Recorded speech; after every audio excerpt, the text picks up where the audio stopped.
International മാർക്കറ്റിൽ ക്രൂഡിന്റെ supply ഉയർന്നതിനെ തുടർന്ന് ബ്രന്റ് ക്രൂഡിന്റെ വില കഴിഞ്ഞ ദിവസം 3% ഇടിയുകയും $69.74 പെർ ബാരൽ എന്ന ലെവലിലേക്ക് എത്തുകയും ചെയ്തു. ബാങ്കിംഗ് സ്റ്റോക്കുകൾ അണ്ടർ പെർഫോം ചെയ്തെങ്കിലും കഴിഞ്ഞ ദിവസം അമേരിക്കൻ ഇൻഡിസസുകൾ പോസിറ്റീവ് ക്ലോസിംഗ് നൽകി. നാസ്ഡാക്ക് 0.84%, S&P 0.45% ഉയർന്നു.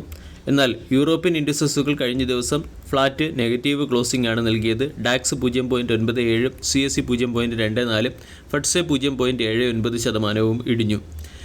ഇന്ത്യൻ മാർക്കറ്റ് ഒരു ഫ്ലാറ്റ് ഓപ്പണിങ്ങിൻ്റെ സാധ്യതകളാണ് കാണിക്കുന്നത്. കഴിഞ്ഞ ദിവസം ഇന്ത്യൻ മാർക്കറ്റ് 100 പോയിന്റ് ഉയർന്ന് ഏകദേശം 25,000 മുകളിൽ 25,041 ക്ലോസിംഗ് നൽകിയിരുന്നു. ഫോറിൻ ഇൻസ്റ്റിറ്റ്യൂഷണൽ ഇൻവെസ്റ്റർ ഇന്ത്യൻ മാർക്കറ്റിൽ 2,208 കോടിയുടെ ബൈങ് നടത്തുകയും ഡൊമസ്റ്റിക് ഇൻസ്റ്റിറ്റ്യൂഷണൽ ഇൻവെസ്റ്റേഴ്സ് 275 കോടി രൂപയുടെ ബൈങ് നടത്തുകയും ചെയ്തു. ഇന്നത്തെ ട്രേഡിംഗ് സെഷനിൽ സ്റ്റോക്ക് സ്പെസിഫിക് ആക്ഷൻ പ്രതീക്ഷിക്കേണ്ട ചില പ്രധാനപ്പെട്ട സ്റ്റോക്കുകളിലേക്ക് കടക്കാം. ഒന്നാമത്തേത് happiest minds technology limited. September മാസത്തിൽ ഇൻട്രസ്റ്റ് റേറ്റ് കട്ട് വരാൻ സാധ്യതയുള്ളതുകൊണ്ട് ഫോറിൻ ഇൻസ്റ്റിറ്റ്യൂഷണൽ ഇൻവെസ്റ്റേഴ്സ് IT സെക്ടറിലെ സ്റ്റോക്കുകളിൽ കഴിഞ്ഞ ദിവസം ഹെവി ബൈയിങ് നടത്തി. ഹാപ്പിയസ്റ്റ് മൈൻഡ്സ് ടെക്നോളജി ഉൾപ്പെടെയുള്ള സ്റ്റോക്കുകൾ കഴിഞ്ഞ ദിവസം ഡീസൻറ്റ് പെർഫോമൻസ് കാഴ്ചവെക്കുകയും ചെയ്തു. ഹാപ്പിയസ്റ്റ് മൈൻഡ്സ് ടെക്നോളജി എന്ന company Shri Mookambika info solutions private limited എന്ന കമ്പനിയെ അക്വയർ ചെയ്യുന്നതിന് NCLTയുടെ സൈഡിൽ നിന്നും അപ്രൂവൽ ലഭിച്ചു എന്നുള്ളതാണ് ഹാപ്പിയസ്റ്റ് മൈൻഡ്സ് ടെക്നോളജിയെ സംബന്ധിക്കുന്ന പോസിറ്റീവ് അപ്ഡേറ്റ്. ടയർ മാനുഫാക്ചറിംഗ് കമ്പനിയായ സിയറ്റ് എന്ന സ്റ്റോക്കിനെ ഇന്നത്തെ ട്രേഡിംഗ് സെഷനിൽ ഫോക്കസ് ചെയ്യാവുന്നതാണ്. ഇന്ത്യ റേറ്റിംഗ് ആൻഡ് റിസർച്ച് കമ്പനിയുടെ ഔട്ട്ലുക്ക് സ്റ്റേബിളിൽ നിന്നും പോസിറ്റീവായി ഉയർത്തിയിട്ടുണ്ട്. ടാറ്റ മോട്ടോഴ്സിൻ്റെ സബ്സിഡറി കമ്പനിയായ ടാറ്റ മോട്ടോഴ്സ് ഫിനാൻസും ടാറ്റ ക്യാപിറ്റലും തമ്മിൽ മെർജ് ചെയ്യുന്നതിന് കോമ്പറ്റീഷൻ കമ്മീഷൻ ഓഫ് ഇന്ത്യയുടെ സൈഡിൽ നിന്നും അപ്രൂവൽ ലഭിച്ചു. ഹിന്ദുസ്ഥാൻ സിങ്ക്, സ്കിപ്പർ തുടങ്ങിയ കമ്പനികൾ ഇന്ത്യയിലെ ഏറ്റവും വലിയ അതുപോലെ തന്നെ ഏറ്റവും heaviest transmission steel pole infrastructure setup ചെയ്യുന്നതിന് വേണ്ടി ധാരണയിലെത്തിയിട്ടുണ്ട്. എയർക്രാഫ്റ്റ് മാനേജ്മെൻറ്റ് സോഫ്റ്റ്വെയർ അപ്ഗ്രേഡ് ചെയ്യാൻ രാംകോ സിസ്റ്റം തീരുമാനിച്ചിട്ടുണ്ട്. ഏവിയേഷൻ സോഫ്റ്റ്വെയർ 6.0 എന്ന പേരിലായിരിക്കും പുതിയ സോഫ്റ്റ്വെയർ ലോഞ്ച് ചെയ്യുക. ഫീം ഇൻഡസ്ട്രീസ് എന്ന കമ്പനിയിൽ റീസെൻ്റ്ലി ഫയർ ഇൻസിഡൻറ്റ്സ് ഉണ്ടായിരുന്നു. ഈ ഫയർ ഇൻസിഡൻറ്റിനെ കവർ ചെയ്യുന്നതിന് വേണ്ടി കമ്പനിക്ക് 30 കോടി രൂപയുടെ ഇൻട്രിം ഇൻഷുറൻസ് ലഭിച്ചിട്ടുണ്ട്. കമ്പനിയുടെ എസ്റ്റിമേഷൻ പ്രകാരം 112 കോടി രൂപയുടെ ടോട്ടൽ റീഇൻസ്റ്റേറ്റ്മെൻറ്റ് വാല്യൂ ആയിരിക്കും കമ്പനിക്ക് ലഭിക്കുക. പ്രമുഖ ബ്രാൻഡായ ഡെൽറ്റ ഗലീൽ ഇന്ത്യയിൽ അവരുടെ പ്രവർത്തനം വ്യാപിപ്പിക്കുന്നതിന് വേണ്ടി റിലയൻസ് റീറ്റെയിൽ വെഞ്ചറുമായി ചേർന്ന് ജോയിൻറ്റ് വെഞ്ചർ കമ്പനി രൂപീകരിച്ചിട്ടുണ്ട്. അതുപോലെ തന്നെ PDS എന്ന company global fashion infrastructure platform setup ചെയ്യുന്നതിന് വേണ്ടി മിഡിൽ ഈസ്റ്റ് സപ്പോർട്ടായ HSBC ബാങ്കുമായി ചേർന്ന് മെമ്മറാൻഡം ഓഫ് അണ്ടർസ്റ്റാൻഡിങ്ങിൽ ഒപ്പുവെച്ചു.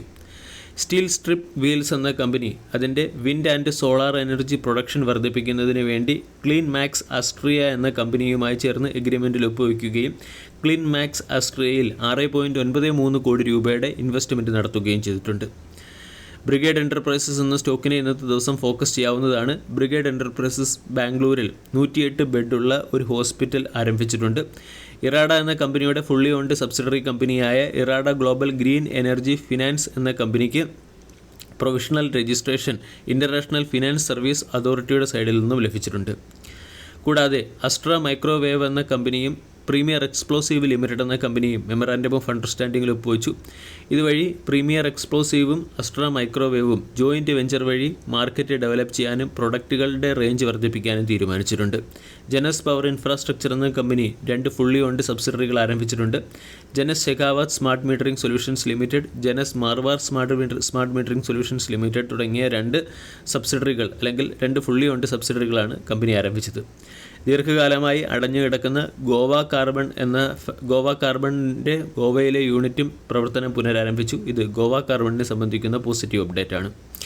കൂടാതെ HDFC ബാങ്കിന് NBFC ഫോംസ്, അതായത് HDFC ബാങ്കിന് ഇൻട്രസ്റ്റ് റേറ്റ് ഓൺ ഡെപ്പോസിറ്റുമായി ബന്ധപ്പെട്ട് ചില ഡയറക്ഷൻസ് ഫോളോ ചെയ്യാത്തതുകൊണ്ട് 1 കോടി രൂപയുടെ പെനാൽറ്റി ലഭിച്ചിട്ടുണ്ട്. ഡിക്സൺ ടെക്നോളജി എന്ന കമ്പനിക്ക് ആദിത്യ ഇൻഫോടെക്കിൻ്റെ സ്റ്റേക്ക് അക്വയർ ചെയ്യുന്നതിന് വേണ്ടി കോമ്പറ്റീഷൻ കമ്മീഷൻ ഓഫ് ഇന്ത്യയുടെ സൈഡിൽ നിന്നും അപ്രൂവൽ ലഭിച്ചു. അദാനി പോർട്ട്, റോറിക്സ് തുടങ്ങിയ കമ്പനികൾ അവരുടെ integration and advance technology Indian ഇൻഫ്രാസ്ട്രക്ചറിലേക്ക് വ്യാപിപ്പിക്കുന്നതിന് വേണ്ടി ഡീലിലെത്തിയിട്ടുണ്ട്. വീഡിയോ എല്ലാവർക്കും ഇഷ്ടമായി എന്ന് വിശ്വസിക്കുന്നു. Thank U.